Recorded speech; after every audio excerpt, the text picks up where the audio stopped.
All right, so the Dolphins fall to 1-6, and I mean, Pete, there was a lot of hope about this Miami team coming into this season, but it just has not been a good situation. Of course, now we've got all the rumors about a possible trade for Deshaun Watson. What that means for Tua Tagovailoa, I don't know, but Tua, I mean, Jamie, I think you guys were talking about it on Fantasy Football Today this week, that you expected Tua to come out with perhaps a little bit of a chip on his shoulder after all the rumors and stuff about bringing in Watson. Pete, Tua had a good performance, but I mean, this Dolphins team, they just can't seem to find a complete game.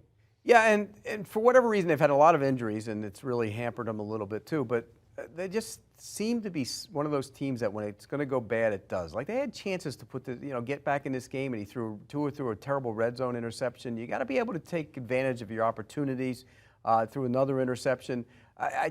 They are a disappointment. You know, I always say Washington's defense probably the biggest unit in terms of being disappointing, and I think the Miami Dolphins as a team are right there with them. I thought this team would compete for a playoff spot, and that thing is way gone. Well, I mean, you said opportunity to get back in the game. They were winning this game. They couldn't get a stop at the end, you know, and I think that's the issue. But I mean, they were down. No, I know what you're saying, but you know, the thing that people are going to look at with this game, and clearly, if they have an opportunity to get Deshaun Watson, he could play. You probably feel like Chris Greer has whiffed now on all the draft capital and all the free agent money that they've spent. Brian Flores, who was anointed as the next great coach, he has failed just in terms of how he's run this team and taken it in the wrong direction. Does acquiring Deshaun Watson change the tenor of what's happening with this franchise if he can play? And that's the thing that they're going to have to figure out, because now you're hearing the Panthers with what's happening with Sam Darnold. They're going to be in the mix. Washington's probably going to be in the mix. Maybe Philadelphia will still be in the mix because we know that they have some interest. But everybody's saying Dolphins are going to get Deshaun Watson. We now have about November 2nd, so what, less than 2 weeks away until we find out if they're going to be aggressive and make a move. He's not going to save them this season, but does he save them moving forward? Because this team has gone backwards from the rebuild situation that they were in.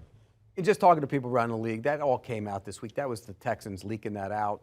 The trade deadline's approaching. Again, but they're leaking it out, and I don't think certain teams are going to be willing to make a decision on him now as is. It's hard to sell that to your fan base. If you trade for him and all this stuff holds up and it's a legal situation, you traded away assets to get a guy who's not going to be around. So I think everybody will wait. And, you know, maybe you take the chance, you want to jump the gun, but Watson's not coming in here and saving the Miami Dolphins this year. He's just not. They're done. It's over with for them. So why even make the deal now? Why not wait and let it play out? You're probably going to see an offensive coordinator fired. You know, that's probably the next. Who is the offensive? Well, that's what I'm saying. Which one, I don't know, but you're probably going to see somebody fired because the offense has not been what they expected it to be, taking a step forward. Absolutely. You have to wonder about the defense and the things that are going to happen for them. If I'm looking at the Texans and trying to make a trade, I might go back and get Larry Tunsil again because his offensive line has been a joke.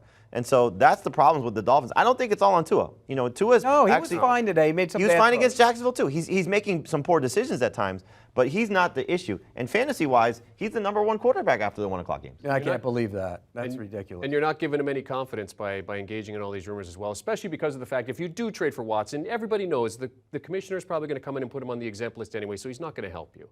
411 and 3 touchdowns for Joe Burrow and a pick. And 2 picks.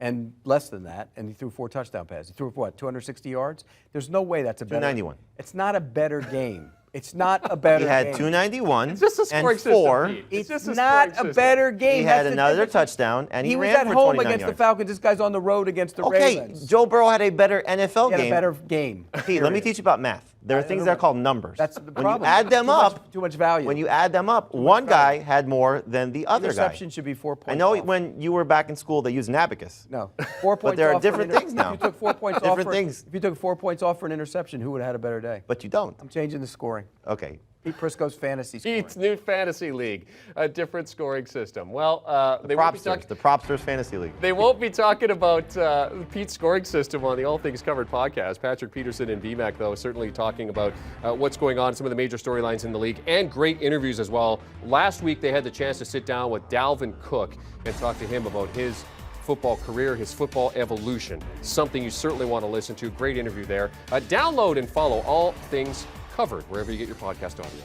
Want a sports network that delivers everything that matters about the game? The highlights, the picks, the instant analysis. No yelling, no fake debates, no politics. Hit the subscribe button and never miss a moment.